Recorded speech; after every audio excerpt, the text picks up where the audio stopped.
Argentina বনাম ইংল্যান্ডের semifinal ম্যাচে যেই উইন হবে সেই ফেস করবে স্পেনকে। 2002 বিশ্বকাপের পর এই প্রথমবারের মতো কোনো বিশ্বকাপে আর্জেন্টিনা ইংল্যান্ডকে ফেস করতেছে।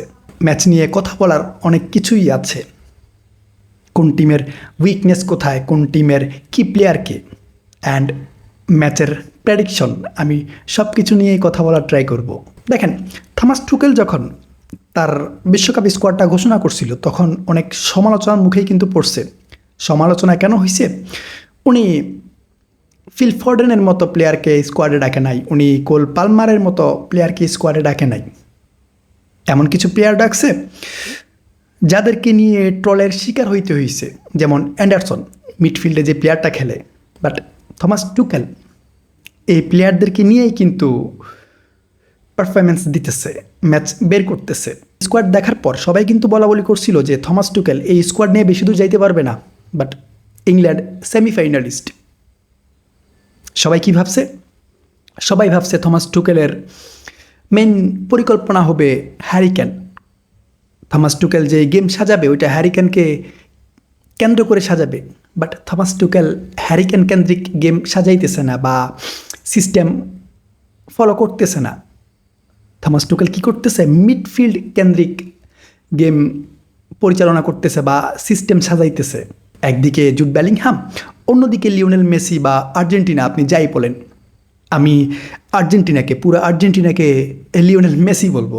বিকজ এই আর্জেন্টিনার কোনো ট্যাকটিক্স আমি দেখতেছি না। এই আর্জেন্টিনা খেলতেছে লিওনেল মেসির কারণে, এই আর্জেন্টিনা খেলতে পারতেছে লিওনেল মেসির কারণে, এই আর্জেন্টিনা গেম বের করতে পারতেছে লিওনেল মেসির কারণে।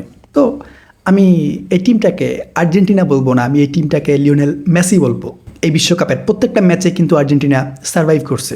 বিশেষ করে লাস্ট যে 3টা ম্যাচ ছিল, round 32, round of 16 and quarter final, এই 3টা ম্যাচে আর্জেন্টিনা যা সাফার করছে, আর্জেন্টিনা যা ফেস করছে, আমি আর্জেন্টিনার কাছ থেকে এমন বাজে গেম আশাই করি নাই। আর্জেন্টিনা খেলতেছে, এমন না যে আর্জেন্টিনা খেলতেছে না। আর্জেন্টিনা খেলতেছে লাস্ট 15 মিনিট 20 মিনিট। এর আগের যেই 80 মিনিট বা 70 মিনিট, ওই 80-70 মিনিট আর্জেন্টিনা খেলতেছে না। আর্জেন্টিনার মূল গেম বের হইতেছে লাস্ট 10 মিনিটে, আর্জেন্টিনার মূল গেম বের হইতেছে এক্সট্রা টাইমে। আমি আর্জেন্টিনার ম্যাচ দেখতেছি, বাট আমার মনে হইতেছে আর্জেন্টিনার বাকি যে প্লেয়াররা আছে লিওনেল মেসি ছাড়া, এরা সিস্টেম ভুলে গেছে, এরা পাস দিতে ভুলে গেছে, এরা অ্যাটাক করতে ভুলে গেছে। আর্জেন্টিনা যে ইংল্যান্ডকে ফেস করবে, এই ইংল্যান্ড কিন্তু টোটালি আলাদা। এই ইংল্যান্ড ডাইরেক্ট ফুটবল খেলে। ইংল্যান্ড আর্জেন্টিনার মতো পেছায় পুছায় ফুটবল খেলবে না। ইংল্যান্ড খেলবে ডাইরেক্ট ফুটবল। ইংল্যান্ড প্রেস করবে, প্রেস করে বল উইন হবে, বল উইন করে ট্রানজিশনে সেট হবে, দেন অ্যাটাকে যাবে, কাউন্টারে যাবে, স্কোর বের করবে। নকআউট স্টেজের ইংল্যান্ডের যে 2টা ম্যাচ ছিল, মেক্সিকো এবং নরওয়ের বিপক্ষে, ওই 2টা ম্যাচে যদি আপনারা দেখেন বা ফলো করেন তাহলে আপনারা বুঝতে পারবেন যে ইংল্যান্ড কীভাবে ফুটবল খেলছে। ইংল্যান্ডের যে স্কোরগুলো হয়েছে ওইগুলা কাউন্টার অ্যাটাক থেকে হয়েছে। ইংল্যান্ডের সিস্টেম কি? ইংল্যান্ড অপোনেন্টকে মিডে প্রেস করবে, প্রেস করে বল উইন করবে অ্যান্ড সরাসরি কাউন্টারে যাবে। আর আগের ম্যাচগুলোর মতোই এই ম্যাচের মেন কি প্লেয়ার হবে জুড বেলিংহাম। হ্যাঁ, Harry Kane scorer, goal scorer, number 9। But Thomas Tuchel Jude বেলিংহামকে নাম্বার 10-এ খেলাইতেছে, অ্যাটাকিং মিডফিল্ডে খেলাইতেছে, স্পেস দিতেছে, ফ্রিডম দিতেছে, যার কারণে জুড বেলিংহাম স্কোর করতে পারতেছে, বেস্ট গেম দিতে পারতেছে। ইংল্যান্ড যে সিস্টেমে খেলে আসছে বা খেলতেছে, ওই সিস্টেম, ওই ট্যাকটিক্সে যদি আর্জেন্টিনার বিপক্ষে খেলতে পারে তাহলে রেজাল্ট ফার্স্ট হাফেই চলে আসবে। এরা উইন ফার্স্ট হাফেই কনফার্ম করতে পারবে। আমি কেন বলতেছি ফার্স্ট হাফেই রেজাল্ট বের করতে পারবে? এই আর্জেন্টিনা কেপে ভার্দের বিপক্ষে খেলে আসছে, সার্ভাইভ করছে। এই আর্জেন্টিনা ইজিপ্টের বিপক্ষে সার্ভাইভ করছে। এই আর্জেন্টিনা সুইজারল্যান্ডের বিপক্ষে সার্ভাইভ করছে। কেপে ভার্দের বিপক্ষে, কেপে ভার্দে স্ট্রং টিম না, আপনারা যত কথাই বলেন স্ট্রং টিম না, বাট এদের বিপক্ষে এক্সট্রা টাইমে যাইতে হয়েছে। দেন সুইজারল্যান্ডের বিপক্ষে এক্সট্রা টাইমে যাইতে হয়েছে। ইজিপ্টের বিপক্ষে কপাল ভালো ছিল যে লাস্ট মোমেন্টে স্কোর বের করতে পারছে, আর না হয় এইটাও কিন্তু এক্সট্রা টাইমে যাইতো। ইংল্যান্ড যদি আর্জেন্টিনার মিডকে এক হাতে নিয়ে নেয়, আর্জেন্টিনা যেভাবে খেলে আসছে বা খেলতেছে ওইভাবে যদি খেলে, তাহলে 3-4 গোল আই থিঙ্ক কমই হয়ে যাবে। আর্জেন্টিনা 3-4 গোল কনসিড করবে, বিকজ ইংল্যান্ডের যে ক্লিনিক্যাল ফিনিশিং ওইটা যদি এরা সাকসেসফুলি কমপ্লিট করতে পারে তাহলে এই 3-4 গোল কিছুই না। ইংল্যান্ডের কি প্লেয়ার? জুড বেলিংহামের লাস্ট 6 ম্যাচে 7 গোল কন্ট্রিবিউশন। লাস্ট বলতে ওয়ার্ল্ড কাপের 6 ম্যাচে 7 গোল কন্ট্রিবিউশন। জুড বেলিংহাম টিমের most successful dribbler, second successful tackle per game, সব থেকে বেশি চান্সেস ক্রিয়েটও করছে এই জুড বেলিংহাম এমন একজন কমপ্লিট মিডফিল্ডার যে শুধুমাত্র অ্যাটাকিংয়েই পড়ে থাকে না। আপনি জুড বেলিংহামকে ডিফেন্সিভলি সলিড দেখবেন, আপনি জুড বেলিংহামকে অ্যাটাকিংয়ে সলিড দেখবেন, আপনি জুড বেলিংহামকে ক্রিয়েটিভিটিতে সলিড দেখবেন। এরপর এই মুহূর্তে ইংল্যান্ডের সেকেন্ড কি প্লেয়ার হ্যারিকেন শুধুমাত্র নিজের জন্যই খেলে না। হ্যারিকেনকে আপনি অপোনেন্টের বক্সে দেখবেন, হ্যারিকেনকে আপনি নিজের বক্সে দেখবেন ডিফেন্স করতেছে, হ্যারিকেনকে আপনি মিডে দেখবেন মিড ব্লক করতেছে বা মিড থেকে বল ক্যারি করতেছে অথবা চান্সেস ক্রিয়েট করার ট্রাই করতেছে, মিড থেকে বল পাস করতেছে, উইঙ্গারদের হেল্প করতেছে। এই যে জুড বেলিংহাম চান্স পাইতেছে, জুড বেলিংহাম স্কোর করতে পারতেছে, কেন পারতেছে? বিকজ হ্যারিকেন নিচে ট্র্যাক ব্যাক করতেছে, নিচে ড্রপ করতেছে, ড্রপ করার পর বেলিংহাম উপরে স্পেস পাইতেছে। কিভাবে পাইতেছে? ওই যে হ্যারিকেনের সাথে অপোনেন্টের প্লেয়ার নিচে চলে আসে, তখন কি হয়? তখন জুড বেলিংহাম সুন্দর স্পেস পায়, আর ওই স্পেসটাকেই কিন্তু জুড বেলিংহাম খুব সুন্দরভাবে কাজে লাগাইতেছে। এমন না যে অপোনেন্ট চান্স দিতেছে, ওই চান্স ক্রিয়েট করে নিতেছে ইংল্যান্ডের অ্যাটাকাররা বা মিডফিল্ডাররা। এরপর থার্ড যেই কি প্লেয়ারটা, যাকে নিয়ে অনেক সমালোচনা হয়েছিল, থমাস টুকেল যখন স্কোয়াড ঘোষণা করছিল তখন এই প্লেয়ারটার নাম দেখে সবাই কিন্তু অনেক কথাই বলছে, ট্রল করছিল।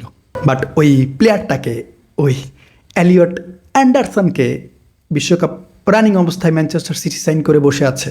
কেন বসে আছে? তার খেলা দেখে, তার কোয়ালিটি দেখে। বিকজ এই অ্যান্ডারসনের এখন পর্যন্ত most successful tackle, third most accurate passes. তবে এমন না যে ইংল্যান্ডের মিস্টেক নাই বা উইকনেস নাই, ইংল্যান্ডের উইকনেস আছে। ইংল্যান্ডের সবথেকে বড় উইকনেস ইংল্যান্ডের ডিফেন্সিভ লাইন। আর্জেন্টিনা যেইভাবে গোল কনসিড করতেছে, আর্জেন্টিনার ডিফেন্সিভ লাইন যেইভাবে গোল কনসিড করাইতেছে, সেম ইংল্যান্ডের ডিফেন্সিভ লাইনও গোল কনসিড করাইতেছে বা ইংল্যান্ডও সেম গোল কনসিড করতেছে। সো এই যে এই একটা উইকনেস, এটা কিন্তু আর্জেন্টিনা চাইলে, আর্জেন্টিনার অ্যাটাকাররা চাইলে খুব সুন্দরভাবে কাজে লাগাইতে পারবে, যদিও এরা কাজে লাগাইতে পারবে না। এই আর্জেন্টিনার ম্যাচ দেখার পর, এই আর্জেন্টিনার গেম দেখার পর আমার মনে হয় না ইংল্যান্ডের বিপক্ষে এরা গেম বের করতে পারবে। এরপর লিওনেল মেসি বলতে আর্জেন্টিনাকে বুঝাই আমি সোজা কথায় বলি, এই টিম দিয়ে কিছুই হইতেছে না বা হবেও না।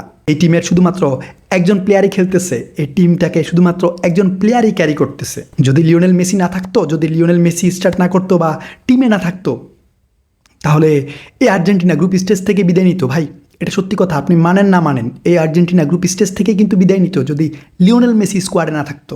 এই আর্জেন্টিনার এখন সিস্টেম কী হয়েছে জানেন? এরা বসে থাকে লাস্টের 10 মিনিটের জন্য, ওই 10 মিনিটে গেম বের করতে পারলে করবে, না হয় এদের জন্য তো আছেই 30 মিনিট এক্সট্রা টাইম, আমরা ওই এক্সট্রা টাইমে গেম বের করবো। অ্যান্ড এটাই হইতেছে। এরপর এমন না যে লিওনেল স্ক্যালোনির হাতে প্লেয়ার নাই, ভাই ক্রিয়েটিভ প্লেয়াররা বসে আছে বেঞ্চে। সবথেকে বড় কথা হইতেছে যেই প্লেয়ারদেরকে উনি খেলাইতেছে, যেই একাদশ উনি খেলাইতেছে, এদেরকে দিয়ে কিন্তু 2022 বিশ্বকাপ জিতছে। বাট এই বিশ্বকাপে কেন হইতেছে না? এদের মধ্যে কম্বিনেশন আসতেছে না, এদের মধ্যে স্পিড দেখতেছি না। আমার মনে হয় প্লেয়াররা কী ভাবতেছে জানেন?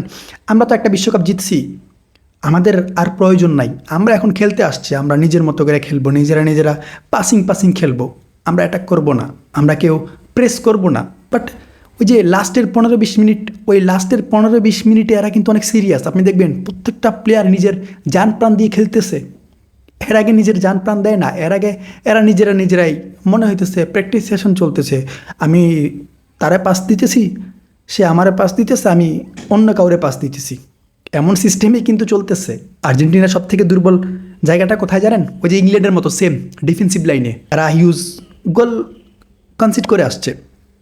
কেপে ওয়ার্ডের বিপক্ষে গোল কনসিড করছে এরা, ইজিপ্টের বিপক্ষে গোল কনসিড করছে এরা, সুইজারল্যান্ডের বিপক্ষে গোল কনসিড করছে।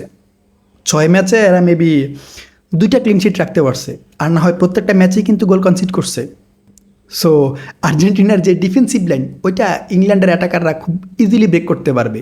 আপনারা বলতে পারেন গোল কনসিড করার পেছনেও কারণ ছিল, হার্ড টিম ছিল। ভাই গ্রুপ স্টেজে যে টিমগুলো ছিল এরা হার্ড টিম ছিল, কেভে ভার্দে চ্যালেঞ্জিং টিম ছিল, ইজিপ্ট চ্যালেঞ্জিং টিম ছিল, সুইজারল্যান্ড চ্যালেঞ্জিং টিম ছিল।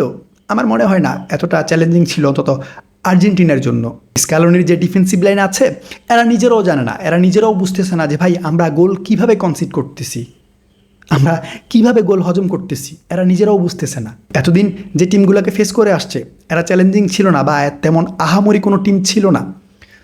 এখন টপ 4-এর টিমকে ফেস করবে, ইংল্যান্ডকে ফেস করবে। এখন এতদিন যে টিমগুলোর বিপক্ষে খেলে আসছে এরা তেমন বিগ কোনো টিম ছিল না বা চ্যালেঞ্জিং কোনো টিম ছিল না। এরা যদি আর্জেন্টিনার ডিফেন্সিভ লাইন ব্রেক করে 2 গোল স্কোর করতে পারে, 1 গোল স্কোর করতে পারে, ইংল্যান্ড কেন 3-4 গোল স্কোর করতে পারবে না? আপনারা আমাকে বলেন। আমার একটা কোয়েশ্চেন আছে আর্জেন্টাইন ফ্যানদের কাছে।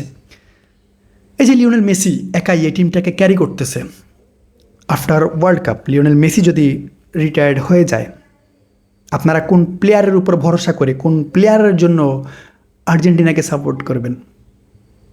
কোন প্লেয়ারটা আর্জেন্টিনাকে ক্যারি করতেছে আপনারা আমাকে দেখান, বা কোন প্লেয়ারটা আর্জেন্টিনাকে ক্যারি করবে? এই লিওনেল মেসি একাই ম্যাচ কন্ট্রোল করতেছে, এই লিওনেল মেসি উইঙ্গার হিসেবে খেলতেছে, এই লিওনেল মেসি মিডফিল্ডার হিসেবে খেলতেছে, এই লিওনেল মেসি অ্যাসিস্ট করতেছে, এই লিওনেল মেসি চান্সেস ক্রিয়েট করতেছে, লিওনেল মেসি স্কোর করতেছে। লিওনেল মেসির কন্ট্রিবিউশন না থাকলে আর্জেন্টিনা ম্যাচ উইন করতে পারে না বা স্কোর বের করতে পারে না। সো আমরা কার উপর ভরসা করব যে আর্জেন্টিনা ইংল্যান্ডকে হারাবে? নকআউট স্টেজের যে ম্যাচগুলো ছিল বা গ্রুপ স্টেজের যে ম্যাচগুলো ছিল ওই ম্যাচগুলোতে লিওনেল মেসি চলছে, লিওনেল মেসি গেম বের করে দিছে বা লিওনেল মেসি গেম বের করছে। ইংল্যান্ডের বিপক্ষে ইংল্যান্ড যদি থমাস টুকেল যদি পরিকল্পনা করে আসে যে আমি 2জন প্লেয়ার রাখলাম, ওই 2জন প্লেয়ার শুধুমাত্র লিওনেল মেসিকে ব্লক করবে বা লিওনেল মেসিকে মার্ক করবে, এদের আর কোনো কাজ নাই, তখন আর্জেন্টিনার কোন প্লেয়ারটা গেম বের করবে? ভাই আর্জেন্টিনার জন্য চ্যালেঞ্জিং এই ম্যাচ। আমি প্রেডিকশন করতে পারতেছি না, প্রেডিকশন বলতে আর্জেন্টিনা ম্যাচ হারবে, ইংল্যান্ড ফাইনাল খেলবে, এটা শিওর ধরে নিন। যদি লিওনেল স্ক্যালোনি ওনার সিস্টেম চেঞ্জ না করে, আর্জেন্টিনার যে প্লেয়াররা আছে এরা সিরিয়াস না হয়, যদি লাস্টের 10 মিনিটের জন্য বসে থাকে, তাহলে সেমিফাইনাল থেকে কিন্তু বিদায় নিতে হবে। বাকি সব কিছু লিওনেল স্ক্যালোনির সিস্টেমের উপর ডিপেন্ড করতেছে, প্লেয়ারদের মেন্টালিটির উপর ডিপেন্ড করতেছে।